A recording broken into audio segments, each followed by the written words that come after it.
কবিতা পাঠের সময় এখন।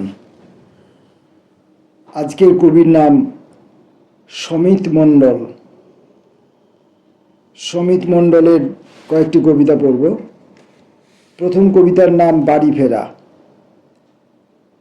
একলা একজন ক্যাম্বিসের জুতো পরা ঢ্যাঙা লোককে নামিয়ে ছপ ছপ শব্দ করে চলে গেল গহনার নৌকো। জোনাকির আলোয় পথ চিনে কখনো পথ ভুলে লোকটা এগিয়ে চলেছে। পথ কোথায়? ও এখন চলেছে ধুধু মাঠের মধ্য দিয়ে। ওর সঙ্গে সঙ্গে চলেছে ঝিঝির ডাক। ঝাঁকড়া বটগাছের তলায় ওর গা একটু ভারী হবে, নানা রকম শব্দ শুনবে, তবু লোকটা এগিয়ে যাবে। এতদিন পর তার বাড়ি ফেরার কথা কেউ জানে না। প্রায় ভোর রাতে উঠোনের সজনে গাছের তলায় দাঁড়াবে, কাঁধের ঝোলা নামিয়ে রাখবে পায়ের কাছে, একবার গলা খাকারি দেবে, তারপর বলবে, চাঁদুর মা ওঠো গো, দেখো আমি এসেছি। সমিত মণ্ডলের কবিতা বেলা ঢলে গেছে। কি গো তুলসীর বাপ? স্টেশনের পাশের দরমার ঘরের ভেতর থেকে কে যেন বলল। ঘরের গা ঘেঁষে ইটের সরু একফালি পথ।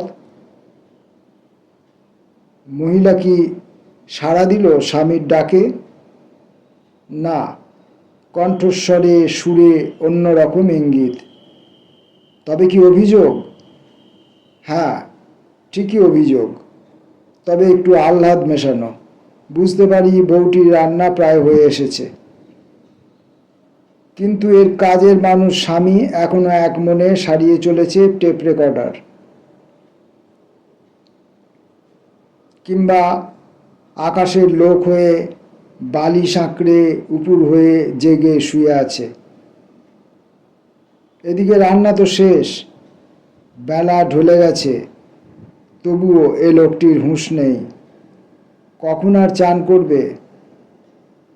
রান্নাঘরের দিকে তাকিয়ে বিড়াল বসে আছে উঠোনে। একবার দুবার সে ডাকছে, মিয়াও মিয়াও। সে ও কয়েকটি কাক।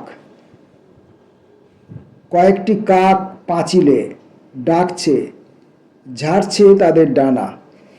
একটু আগে বৃষ্টি ঝরেছে, তবে আকাশের মুখ ভার, টুপটাপ ঝরে পড়ছে গাছপালার জল। এখন সে রুটি ছুঁড়ে দিচ্ছে কাকেদের। সন্দেহ কেটে গেলে তবে ওরা নেমে এলো মাটিতে।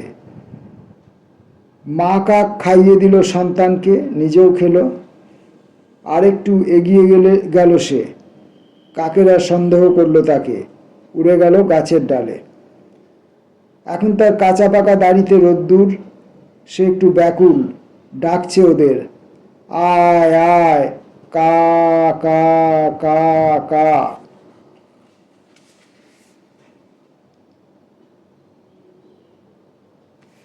পরের কবিতা আপাত শান্ত নদী।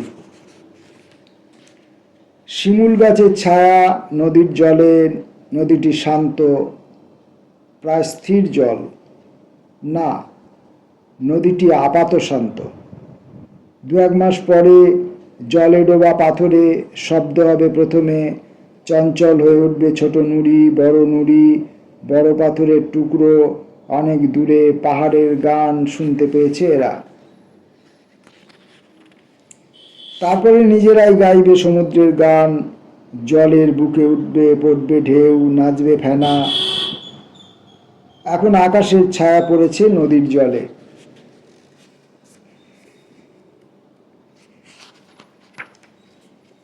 সমিত মণ্ডলের কবিতা ঘুড়ি ফড়িংয়ের দল। কয়েকটি কাটা ঘুড়ি উড়ে এসে পড়েছিল সূর্যমুখীর ক্ষেতে। আশ্চর্য, কয়েকটি কাটা ঘুড়ি। ফড়িংয়ের ঝাঁক একটু বিভ্রান্ত হয়েই সামলে নিল নিজেদের। তারপরে একটি ফড়িং অন্য একটি ফড়িং নীল ঘুড়িতেই উড়ে এসে বসল। তাদের হালকা পাখনায় লেগে আছে সূর্যমুখীর হলুদ।